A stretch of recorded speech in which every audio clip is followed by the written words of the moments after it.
बिस्मिल्लाहिर्रहमानिर्रहीम। अस्सलाम वालेकुम व्यूअर्स। आज की जो तहरीर है, आज की जो स्टोरी है, वो हम ले रहे हैं जनरल रिटायर्ड मिर्ज़ा असलम बेग। ये हमारी तारीख़ का एक अहम किरदार हैं। जनरल साहब के क्रेडिट पर बिलाशुबा 17 अगस्त 1988 को ज़िया-उल हक़ के त्यारा हादसे के बाद इक़्तिदार सिविलियन हुकूमत को लौटाने का कारनामा बहर तौर पर मौजूद है। जनरल साहब उस वक्त vice chief of army staff थे और अगर वो चाहते तो अपने आप को चीफ़ ऑफ आर्मी स्टाफ के ओहदे पर तरक्की देकर मुल्क के अनाने इक़्तिदार संभाल लेते, मगर उन्होंने इससे ग्रेस किया। ये एक बहुत शानदार कारनामा था और मुल्क की तारीख़ में पहला मौका था कि फ़ौज ने इक़्तिदार हासिल करने के बजाय सिविलियन हुकूमत को लौटा दिया रहे। और अब हाल ही में उनके स्वान उमरी इक़्तिदार की मजबूरियों के नाम से मुमताज़ मुसन्नफ़ कर्नल इशफ़ाक़ हुसैन ने तहरीर की है।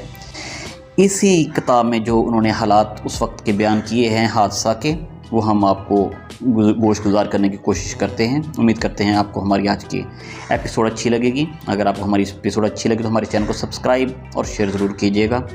चलते हैं स्टोरी की तरफ। व्यूअर्स 17 अगस्त 1988 को बहावलपुर के करीब पेश आने वाले इस मुबैना फ़ज़ाई हादसे में सदर जनरल ज़िया-उल हक़, chairman joint chiefs of staff committee general Akhtar Abdurrahman, अमरीकी सफ़ीर आर्नल्ड लुइस राफेल समेत 30 के करीब अफराद हलाक हो गए थे।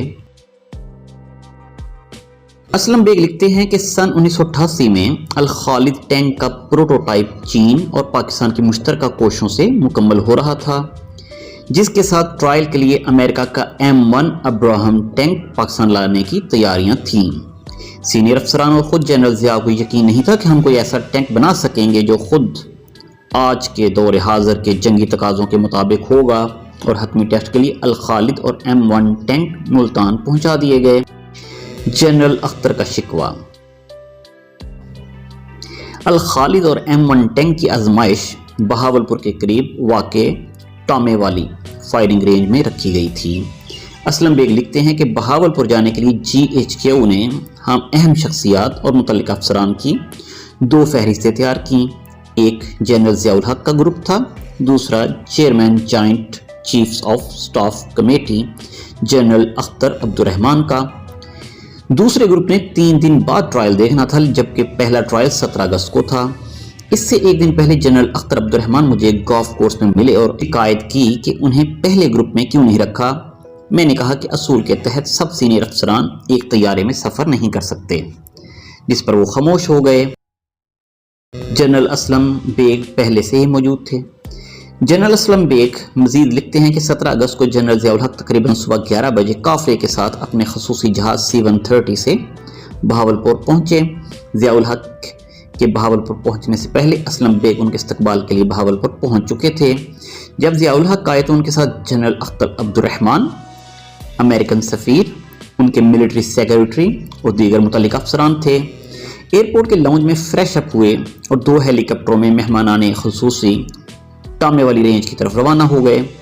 ट्रायल टीम के सरबराह मेजर जनरल महमूद दुर्रानी अपने साथियों के हमरा वहाँ मौजूद थे। ट्रायल शुरू हुआ जो तकरीबन 1 घंटे तक जारी रहा। अल खालिद टैंक तमाम आजमाइशों में कामयाब हुआ। अमेरिकन अब्राहम M1 टैंक सिर्फ चंद आजमाइशों में कामयाब रहा। इस्लामाबाद कंट्रोल का पाकिस्तान 1 से रब्ता।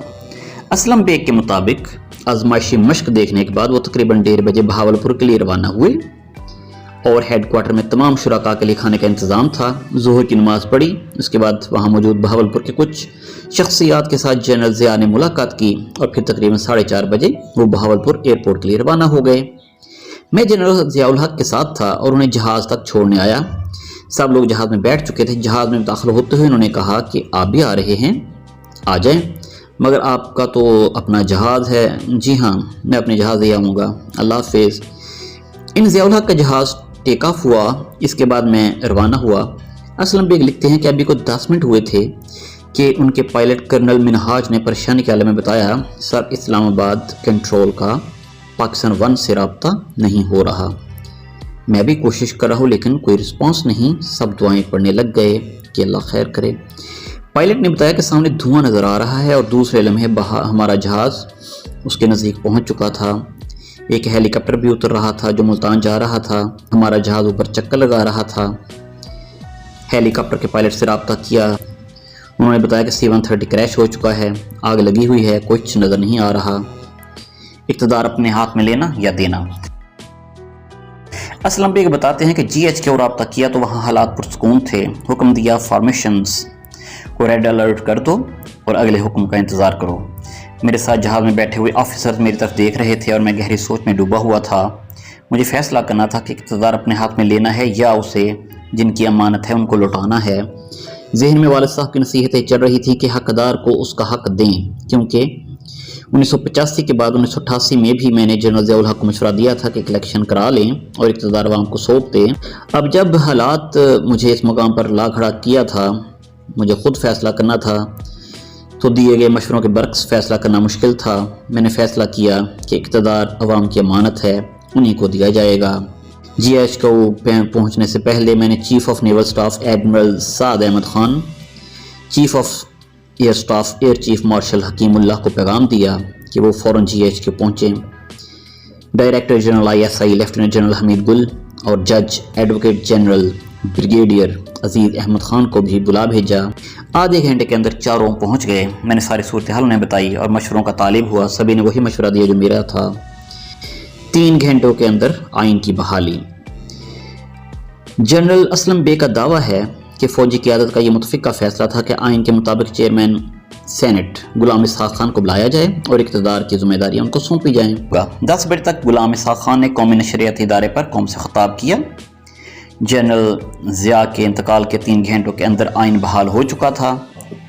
انتقال اقتدار کی کارروائی کا آغاز ہوا جسے 90 دنوں میں مکمل ہونا تھا۔ یہ افواج پاکستان کا فیصلہ تھا۔ C-130 فضائیہ کی ذمہ داری۔